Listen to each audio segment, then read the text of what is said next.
the Johnson Wax Program with Fibber McGee and Molly.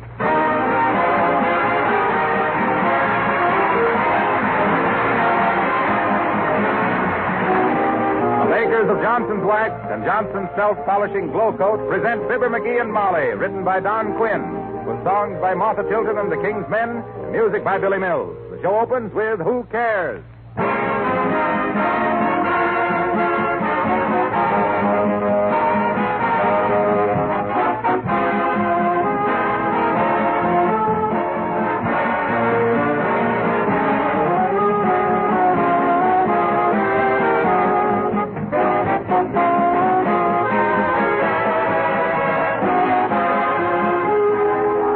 There's a curious thing about this month of December. It's the one month when you really want your home to look its best, and yet you're busier than any other time of the year. What's the answer to that problem? Genuine Johnson's Wax, the famous polish that makes floors, furniture, and woodwork gleam with rich beauty and saves you work in the bargain. Women who practice protective housekeeping with Johnson's Wax don't have to worry about things like the Christmas holidays. Their homes are ready on short notice for entertaining, and their floors can take all the extra punishment that vacationing children have in store for them. The tough protective coat of Johnson's Wax acts as a shield, guarding finishes against wear and making daily housework easier, too. More and more housekeepers are Johnson waxing their windowsills, picture frames, and leather articles, in addition to floors, furniture, and woodwork. In fact, there are 100 extra labor-saving uses for genuine Johnson's Wax, which you can now buy in 3 forms: paste, liquid, or the new cream wax. Make a note now to buy some tomorrow.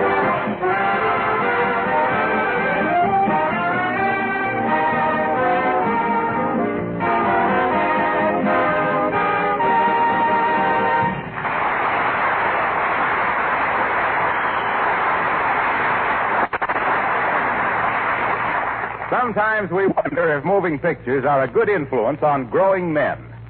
Or maybe our hero is just too impressionable.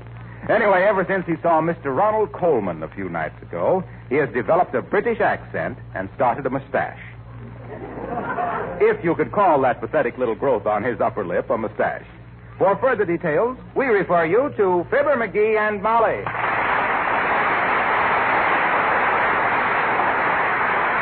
For goodness sakes, McGee, put that looking glass away and stop primping. Oh, come, old girl. And a chap tried to put in a decent appearance without... McGee, please. Huh? Please, dearie, drop that phony English accent. You sound like a stock company juvenile. With adenoids. Stock company juvenile. Oh, I say, that's jolly good, really. I give up. I'll go over to Mrs. Stoops for a while. Oh, Molly, just because I'm trying to improve myself. You think that mustache improved, Jenny? Frankly, I do, Molly.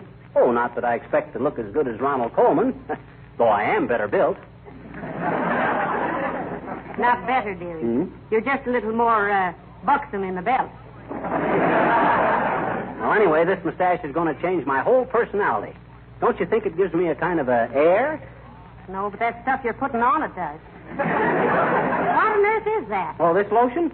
Oh, that's a recipe the old-timer gave me. Says it's marvelous for mustaches. Been in his family for generations. Well, it smells like it. Hmm? Why don't they mix up a fresh batch? Okay. Scoff if you want to. But you'll be sorry. Hey, Johnny, here's a different kind of lotion. Try this on your mustache. Okay, old-timer, much obliged. This other stuff you brought me don't seem to do much good. I know. Brought you the wrong recipe. Huh? That was Grandma's homemade fly spray. Heavenly days, fly spray. Hey, you might have poisoned me, old-timer. It's a good thing you come back. Oh, it won't hurt human beings none, Johnny. Oh. Grandma fed a spoonful to my cousin Trimble, and he never suffered no ill effects. That's all. That is, unless you call running around the block screaming and hiccuping the ill effects. Say, does your grandmother put up a lot of these home remedies, Mr. Oldtimer? Sure does, daughter. Never forget the time my boy Rance got his arm caught in the lawnmower. Well, sir, Grandma come trotting out, yanked his arm loose, rubbed some awful smelling salve onto it, give it a couple of jerks, and that lawnmower run just as good as ever. Well, leave me know if this stuff don't help, Johnny.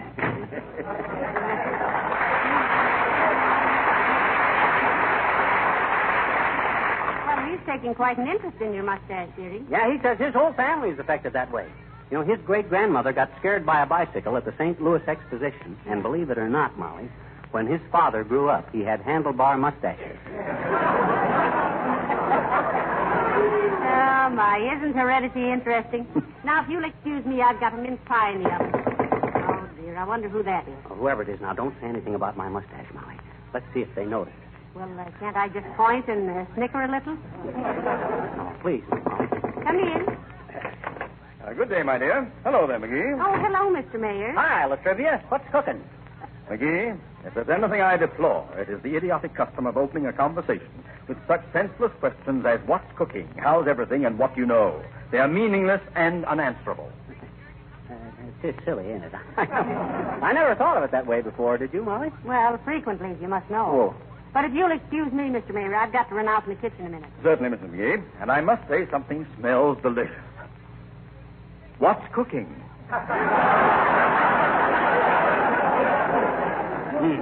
The question is meaningless, but it ain't unanswerable, Latrib.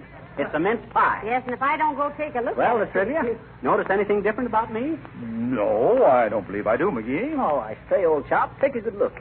It's something new for me, you know, really. Something new, eh? Yes, really. No, don't tell me. Let me guess. I really did it because I always admired yours so much, Latrivia. Catch on to it? Oh, how stupid of me. Congratulations. Oh, thanks. You've had your shoes shined. No, you don't get it. Take a gander at my upper lip. I can't see your lip with all those whiskers on it. What do you mean, whiskers? That's a mustache. Oh, yes. Of course. And very becoming to you, too. Oh, you think so? Yeah. Hey, Molly, Latrivia thinks it looks good on me. Oh, do you really, Mr. Mayor? Indeed I do, Mrs. McGee. In fact, your husband's name came up this morning in regard to some Chamber of Commerce business, and my secretary said, now, if Mr. McGee only had something in front of his face. But let's get back to business. If you only had something in front of... what business, Trev? I'm seriously considering renting the house next door to you, McGee. Oh. When you plan on bringing over your other shirt and coffee pot, Latrivia? Well, it's not settled definitely, McGee. The man who lived there before, Mr. Gildersleeve, I believe, where did he move to? Sunday.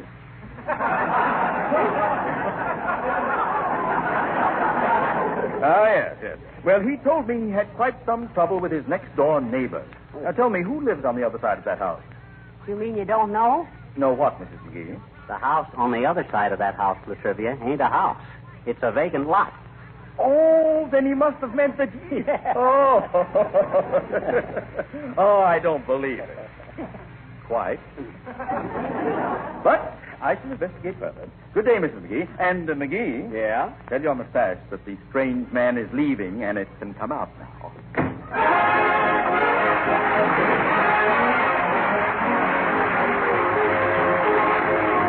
Martha Tilton saying, kiss the boys goodbye. We're such a happy pair that it isn't right, no, it isn't fair. To all those other boys I gave the air. Oh, Daddy, let me stay out late, for tomorrow is our wedding day.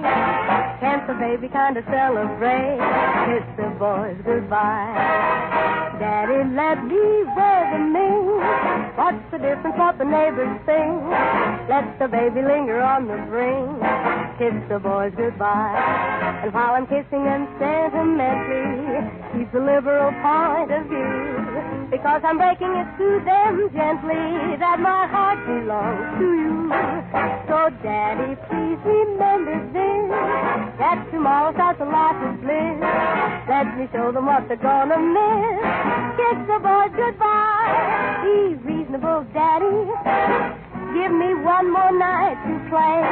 I want to sever all my connections in a ladylike sort of way. I can't afford to have a scene on my wedding day. I'd hate to have 17 fellas give the bride away. So, Daddy, please remember this, that tomorrow starts a life of bliss. Let me show them what they're gonna miss. Kiss the boys goodbye. Goodbye. Goodbye. What's gonna change your name? Goodbye. This time it's Jack the Legend. Goodbye. What will become Let me show you what you're gonna miss. Kiss the 4th of July.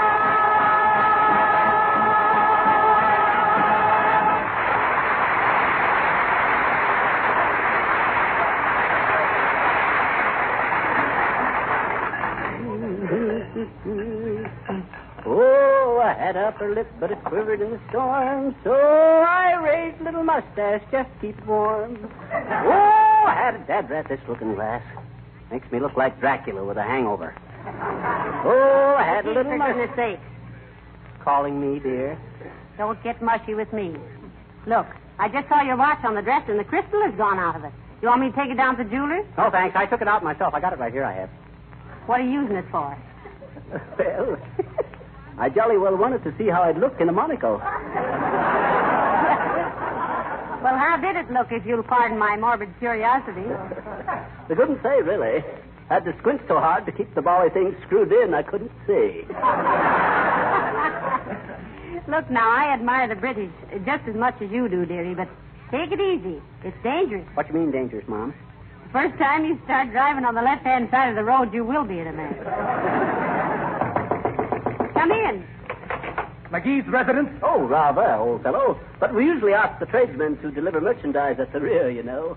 Oh, zip it up, Orson. Here, sign the receipt. What's this package? Some stuff this guy bought down at Haggerty's Snuggery Tuggery. Much obliged, lady. And you, Basil. Hey? Quit trying to act like a Yank at Oxford and just be a jerk at home.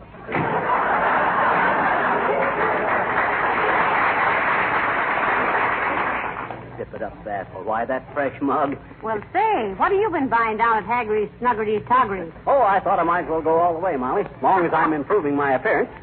I got a black Homburg hat and a pair of yellow gloves and some spats and a walking stick. Well, heavenly days. What is the world coming to? And when? Oh, I'll admit the walking stick might be a touch too much, but you can't. Oh, no. Huh? No, it isn't, McGee. If you wear the spats and yellow gloves, you'll need to carry your stick. And maybe some brass knuckles. Well, let's see if they sent my godparents in with this package. Oh, dad, that it. They forgot something. Oh, I say, dear boy, what did the chappies forget? Your shooting jacket for formal crap games? Nah, them stupid goons forgot to put in my purple velvet smoking jacket. Will your lordship excuse me if I sit down a moment? I'm a little overwhelmed. Oh, don't be like that, Molly. Don't you want your husband to be well-groomed? Don't you want me to look smooth? Oh, you'll be smooth, all right. You wear those spats and yellow gloves, and somebody will polish you off. But say, tell me, did you only get one smoking jacket? Sure. You think I need two? Well, won't you need a longer one? For when you smoke king-size cigarettes? For goodness sake, stop looking at yourself in the mirror. Hello, folks. What's cooking? Hello, Mr. Wilcox. I say, old chap, is it necessary to use such weird expressions as what's cooking, how's everything, and what do you know? Really, they're rather senseless and unanswerable, you know. Oh, quite. Say what? Say, what goes on here anyway? Is he on the level, Molly? Well, he thinks he's on the level, but it's uphill work. Won't you step in and have a spot of tea, old chap? I say, be a good girl and put the kettle on, old thing. We're not having any tea, and don't call me an old thing. How about a slug of root beer or something, Mr. Wilcox? No, thanks, but I'd still like to know what this is all about. Well, I tell you, he saw Ronald Coleman in a picture the other night, and he's been like this ever since. I only hope they don't revive King Kong. I've had enough of this monkey business. Well, hey, look, Fibber. McGee, Mr. Wilcox is speaking to you. Turn around. I can see him. I'm looking in the mirror, ain't I? Hey, Harlow, you see anything different about me? No, except your face is dirty. You've got a smudge on your upper lip there. That ain't a smudge. It's a mustache. Gee, is it? I bet Mr. Wilcox was never so foolish as to try and raise a mustache. Well, you'd lose that bet, Molly. I tried to raise one once, but I had to give it up. I got a nasty suspicion, folks, that this is leading into something. I can't get out of it now. Why did you give it up, Mr. Wilcox? Well, it interfered with business. Every time I started to demonstrate Johnson's self-polishing glow coat and how it keeps linoleum spotless and sparkling with a minimum of time and effort, no rubbing or buffing. Yes. You just pour a little out, spread it on and wait for it to dry to a gorgeous mirror-like finish, and it restores the beauty of the pattern and gives housewives hours of extra leisure. And don't accept any substitutes and get some from your nearest dealer today. We know. Now, what about your mustache? Yes, how did it interfere with your business, Mr. Wilcox? Well, I'll tell you. I'd no sooner get through telling people how spotless it made their linoleum than I'd look down and see that black smudge. Every time I looked down, there it was. It made me nervous, so I shaved it off. Oh, that's it. I feel like Uncle Dennis trying to pass Joe's Tavern. I walked right into it. Did you bring me that book, Marlowe? Oh, yes. Here. No hurry about returning it, pal. Keep it as long as you like. Well, so long now. So long, Marlowe. What's the book, dearie? It's an English book, How to Play Cricket. How to play with a cricket. Oh, no, you don't, Mickey. I won't have one in the house. But, Molly, it's just a game. I don't care if it is. In the first place, they're too noisy. Tweet, tweet, tweet all night long. No, sir, if you want... Molly, this cricket ain't an insect. I know an insect when I see one. This is like baseball, only the difference is... That's even worse. A man of your age playing baseball with a cricket. Heavenly days, McGee. First an English accent, and then mustache and a monocle, and now you play games with bugs. Oh. What's gotten into you? Hey, Molly. What? You ever go to a quilting bee? Yes, I have. You ever get stung? Don't be silly. It wasn't a real bee. Well, cricket ain't a real cricket either. That's the English name for baseball. All right, dearie, all right. I give up. Go out and play golf with the grasshoppers if you like. I won't... Play ball. Come in. Oh, hi, sis. Hi, mister. Hi. You want to send any messages to Santa Claus? My mama's taking me down to Bontown Department Store tonight. Oh, she is, huh? Hmm? I said she is, eh? Guess what? Your mama's going to take you down to see Santa Claus. Hi, Nora. You want me to tell him anything for you? Oh, I don't know, sis. What's the procedure? How do you go about it? On the streetcar? I mean, what is the modus operandi? The gimmick? Oh, you mean how do you tell Santa Claus what you want, That roughly was the thought I was trying to convey, sis. Oh. Well, first you get in line with the other kid. Yeah? And then when it's your turn to talk to him, he takes you up on his lap, and that's the part I don't like because his beard always smells like mothballs. Well, you got to overlook that, sis. They say the moths are terrible at the North Pole. Now, then what happens? I don't know. I've never been there. I don't mean at the North Pole. I mean with Santa Claus. Oh. Yeah. Well, then you tell him everything you want, and there's a lady standing there, and she writes it all down and asks you what your papa's name is and has you got a charge account. Oh, yeah. Yes. That's Santa Claus's secretary. Well, gee, mister, if she was my secretary, I bet you I'd fire her, I bet you. You would? Why? Sure. Well, last year, when I was talking to Santa Claus, you know what she said to him? What'd she say? She said, "Speak up, you big dope. How can I write this down if you keep mumbling in your beer?" Oh. Gee. Is there any way to talk to Santa Claus? I asked you. Well, I should say not. I guess he didn't hear her say it, because if it's the same girl I saw there last year, she had some very well-filled stockings. McGee. And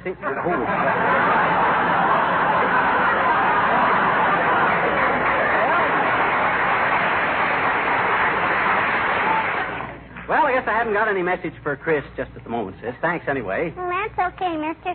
But I hope if you ever have a mustache, you won't smell like mothballs. Oh, don't worry, sis. It won't. I got a kind of instinct for a personal appearance. I've always been kind of a snappy dresser and man about town. What town? Oh. Peoria, mostly. Oh, my. Why, sis, when I was just a young fella, I was the chic of Western Illinois. Oh, dear. With my bell-bottom pants and jazz bow tie. When I worked in the big mill there, I was quite the dude. Mildewed McGee, I was known as. Mildewed McGee, a magnificent mask of masculine muscle and manly manners, mesmerizing the maidens in the Midwest, and mentioned most every month in many of the men's magazines as the mirror and model for male millinery merchants, meticulous material manufacturers, and miscellaneous members of the metropolitan mob. Mighty and magnetic from November through May, but come and hear the King's men sing "Rose So Gray."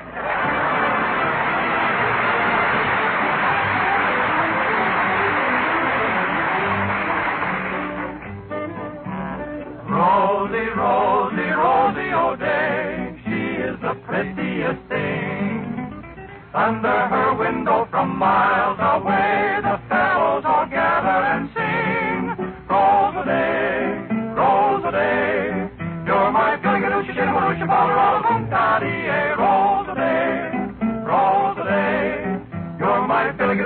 shimmeroocha, balla, boom, toddy-ay. You are so darling, so lovely. That's what I mean when I say Rose-a-day. You're my filligadoocha, shimmeroocha, balla, boom, toddy-ay. Oh, you're more of a lady than Rosie O'Grady. You're sweeter than Rose of Tralee. Rose of the Rio for Washington Square never could even begin to compare with my wild Irish rose, the sweetest flower that grows. I'll never betray my Rosie O'Day. She's my filligadoocha, shimmeroocha, balla, toddy-ay, Rose-a-day, Rose-a-day. You're my filligadoocha, shimmeroocha, balla, boom, toddy-ay.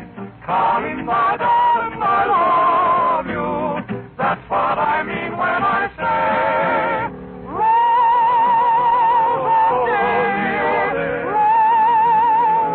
Rose-a-day. You're my filligadoocha, shimmeroocha, balla, boom, toddy, boom, toddy, boom, toddy, boom, toddy-ay.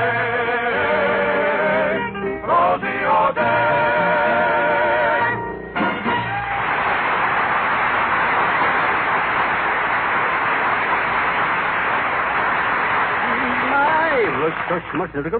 Rosie O'Gray.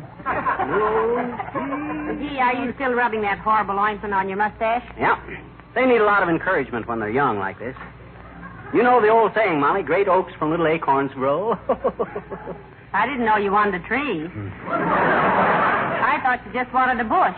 And goodness knows you've been getting enough raspberries to start one. Oh, well, don't let it get you down, old girl. Chin up, hip, hip, hip. Carry on and all of that.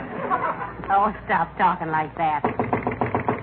I hope that's the guy from Haggerty's Snuggery Toggery with my velvet smoking jacket.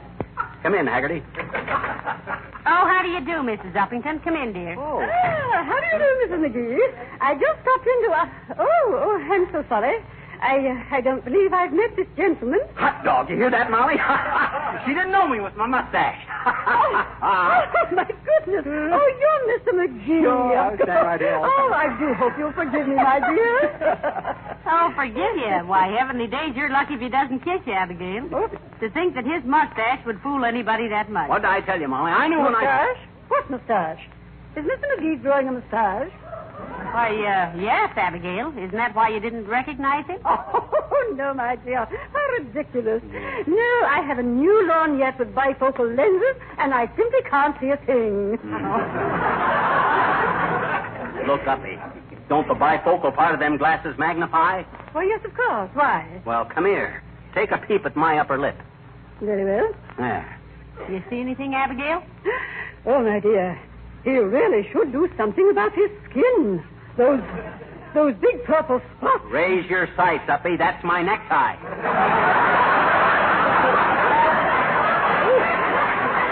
Oh, may, of course. How stupid of me, wasn't it? Yes, it certainly was. McGee. Well, what can we do for you, Abigail? Or is this a social call? Oh, no, Mr. McGee. I am a committee of one from our ladies' club to inspect some of the city parks, and I thought you might care to go along. We have information from a very high source that parts of them are to be sold for parking lots. Oh, well, come down off your high source and tell us about it, Uppy. Now, please, Mr. McGee, this is not a subject for levity. Well, what's wasn't so levity. serious about it, Abigail? It's city property, and they can sell it for parking if they want to. My dear, have you no thought for our little wild creatures? You mean them parking lot attendants? Mr. McGee, you're impossible.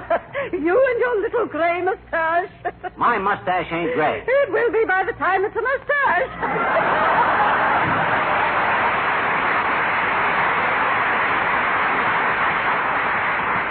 Good old Uppy. You know, Molly, I got a kind of a sneaking fondness for the old Percheron. There. Personally, I think she's a very nice woman. Sure she is. Uppy's an old peach. Do you really think so? Sure I do. She's an old, wrinkled, dried-up peach that should have been pickled and canned years ago. Hand me the phone, Molly. What are you going to do? I'm going to call Haggerty's Snuggery Toggery and see why they don't send out my smoking jacket. All right, here. Thanks. Hello, operator. Give me Haggerty's Snug... Oh, is that you, Mert? All right. How's every little thing, Mert? It is, eh? What's that, Mert? Your sister? Got pinched, eh? For going too slow. Heavenly days in her car, McGee. No, a revolving door.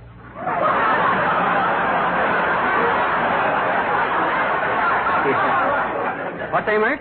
Okay, I'll call him later. Goodbye. Say, you know, one of these days you're going to get your number right off and won't have time for one of those things. That'll be too bad. I'd hate to take a poll on it. Oh, well, for goodness sakes, McGee, take your fingers out of your mouth. I just feel inside of my upper lip, Molly. My mustache don't seem to be growing very fast. Just wondered if it got mixed up and was growing in instead of out. You know, sometimes you've got to take... Hey there, Johnny. How's the mustache? Oh, hi, old-timer. Those lotions you gave me don't seem to have done much good. Johnny, here, try this one. Oh, Is this another one of your grandmother's concoctions, Mr. Oldtimer? Yep. Grandma swears by this one. Oh. Fact is, she swears so loud by this one, we have to send the kids up to bed. That's pretty good, old-timer. Yes, but that ain't the way I heard it. The way I heard it, one feller says, the other feller says, see where an aviator flew from Denver to New York in less than 12 hours. That so, says the other feller. Must have been in a hurry. Have a wife in New York? No, says the first feller. In Denver. Well, try this stuff on your mustache, Johnny, and let me know what happens. Okay, but I'm getting kind of discouraged. The more stuff I put on, the less it seems to grow.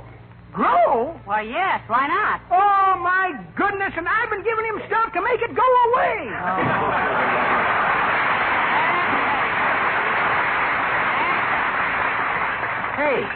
Hey.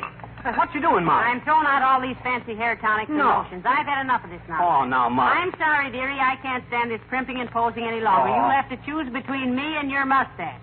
You mean? Yes. Now, which will it be? Well, I'll take the mustache. Oh. Off.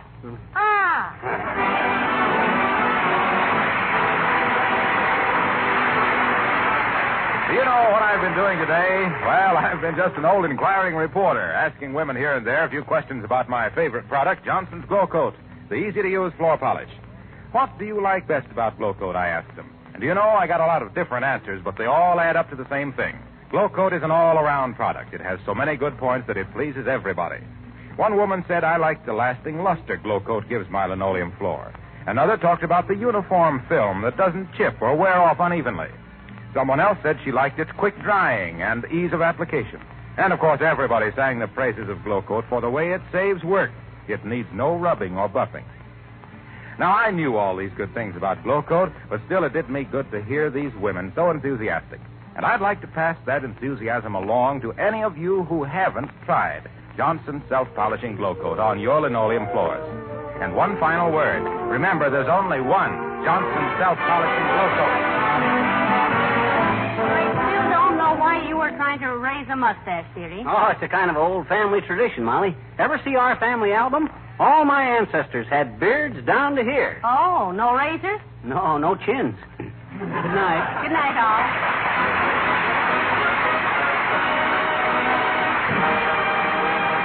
This is Harlow Wilcox, speaking for the makers of Johnson's Wax Finishes for Home and Industry. Inviting you to be with us again next Tuesday night. Good night.